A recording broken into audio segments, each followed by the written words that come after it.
Hey everyone, welcome to this week's episode of the Colorado Geographer, and in today's video we're going to be taking a look at the control cities for Colorado Highway 5, which is known as the Mount Evans Byway, and as you can tell by the thumbnail, this is indeed the highest paved road in North America.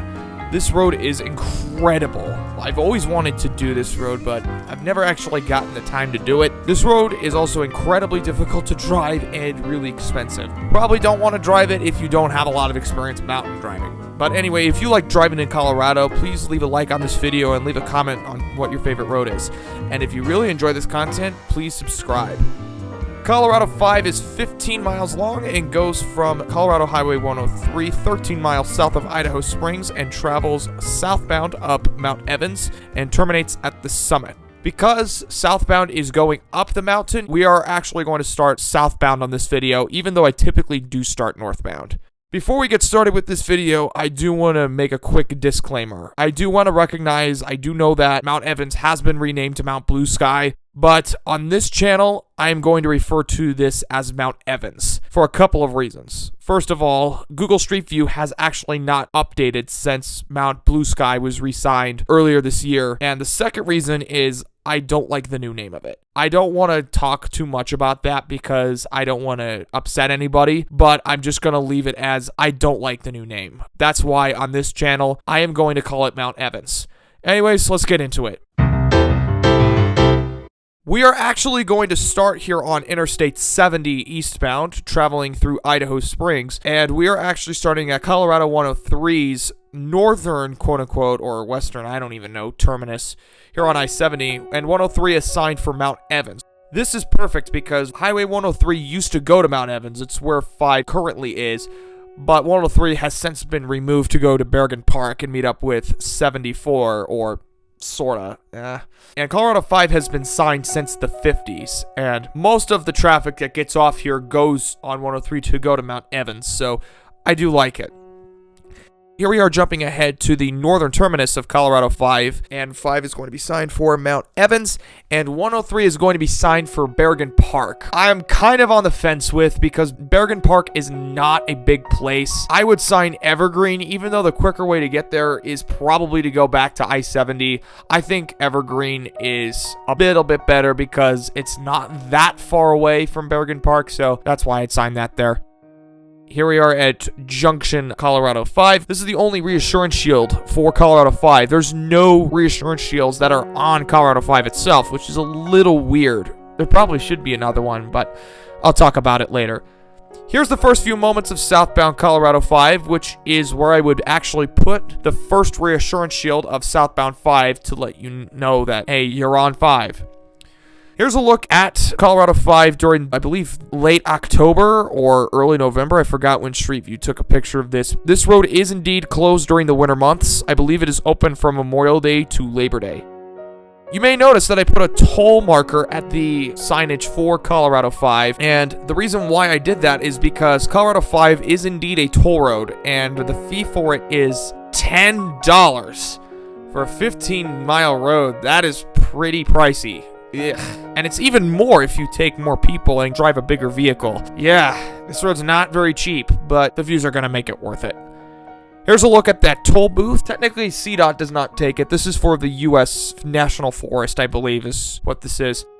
We do get a mileage sign directly after the toll booth, which we get Summit Lake as our secondary and Mount Evans as our primary. I don't think that this is really necessary because I don't think anyone's going to care about Summit Lakes. Even though that is a quote-unquote city park for Denver, I don't think that Summit Lakes is really necessary to be signed because most people that are going to be traveling on Colorado 5 are going mainly for Mount Evans. So I would put this sign here, which is just saying South 5, Mount Evans Summit, 14 miles from here. A little ways up the road, we get a sign for a hike for Mount Goliath, which I've never hiked here before, and I'm not super familiar with the area, but I've heard it's a really pretty hike. It can be a little difficult to do depending on how far you go, and it also can be a little bit crowded, so I don't know if I'd recommend it, only because I've never been there, but if you've ever been there before, please leave a comment below. The majority of this road is actually above tree line because we actually start about 9,500 feet to about 10,000 feet. We are going to be getting above tree line about a mile into the road. Here's what the road looks like above treeline, which Street View does not do this justice at all. It's incredibly beautiful. Again, if you are very good with doing mountain driving in Colorado, I would definitely recommend driving this road and experiencing it. Only if you've driven Colorado roads before, because this road is really, really difficult. Here's our approach to the Summit Lake, and you can see this really majestic view to the summit of Mount Evans here.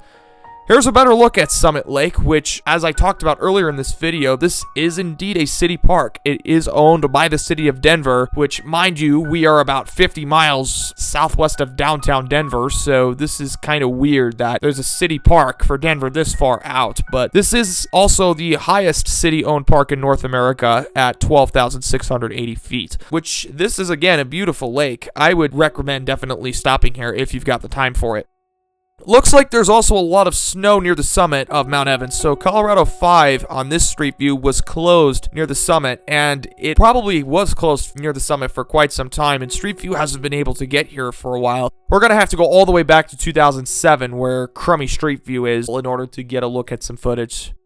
So here we are above Summit Lake, with the center line is now gone, and we are now getting a 20-mile-per-hour speed limit. Again, this is a very steep road. Most of this road usually hangs out in about the 4 to 7% range.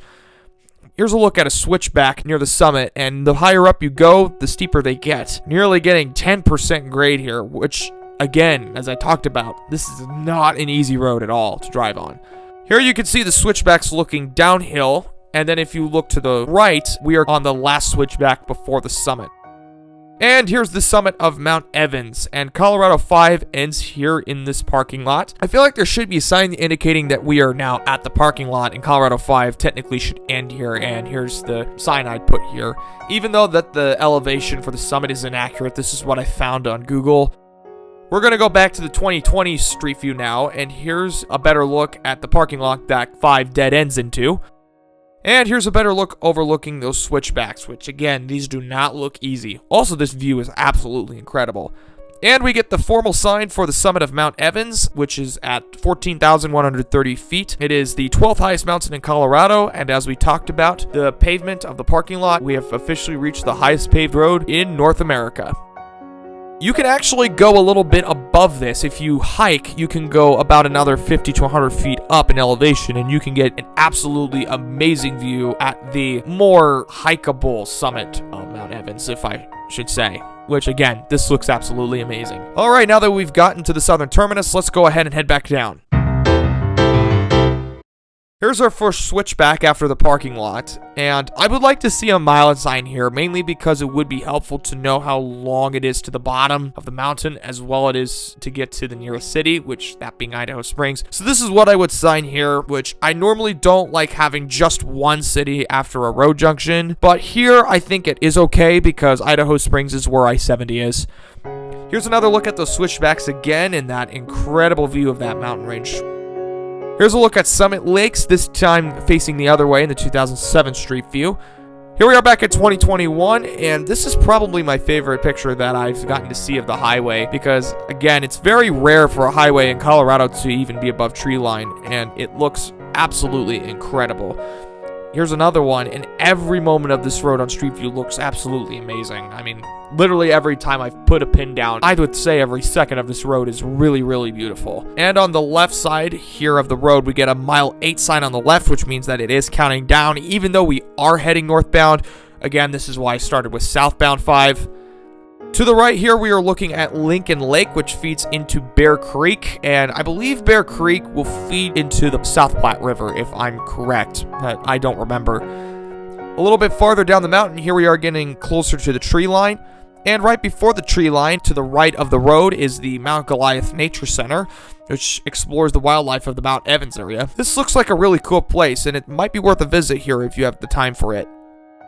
Here's a look at some cliffs here. Looks like a pretty steep drop-off, so as well as to the right, so you probably need to know what you're doing in order to drive this road. And we are finally back into the tree line, so now we have less than a mile left of this road. Here we are back at the toll booth. Obviously, there's not going to be a toll for northbound. And here we are back at Colorado 3 with no control cities, but we do get I-70 turn left. I feel like there should again be something here to help people who may not be familiar with this area. This is what I have. I would sign 103, Squaw Pass Road, Evergreen turn right, Idaho Springs turn left. Again, I'm going to say skip Bergen Park. Bergen Park is just too small. All right, let's take a look at Sumner's control city picks for Colorado Highway 5. Out of all the single-digit highways, I think Colorado 5 by far has the best signage. Southbound should be Mount Evans as it is. Northbound, I would sign both to State Highway 103 and Idaho Springs. This is, again, one of the most beautiful roads in the state, and although it's expensive and incredibly difficult, if you can drive this road, take the time and do it. This is one of the most iconic roads in the state, being up there with Pikes Peak Byway near Colorado Springs and Trail Ridge Road in Rocky Mountain National Park. Let me know your thoughts down in the comments below. Could you drive Colorado 5? Could you not? Do you like Mount Evans' new name, or should it be something else? Let me know. Next week, we're going to take a look at Colorado Highway 7, which I've spent a lot of time on this road. A lot of it is incredibly beautiful, and we also get to see CDOT signage at its finest, which, by the way, it's not. 7 has probably some of the worst control city signage out of all the state highways. Once again, if you do enjoy this content, please leave a like and subscribe. This is Sumner signing off for the Colorado Geographer. I'll see you guys next week.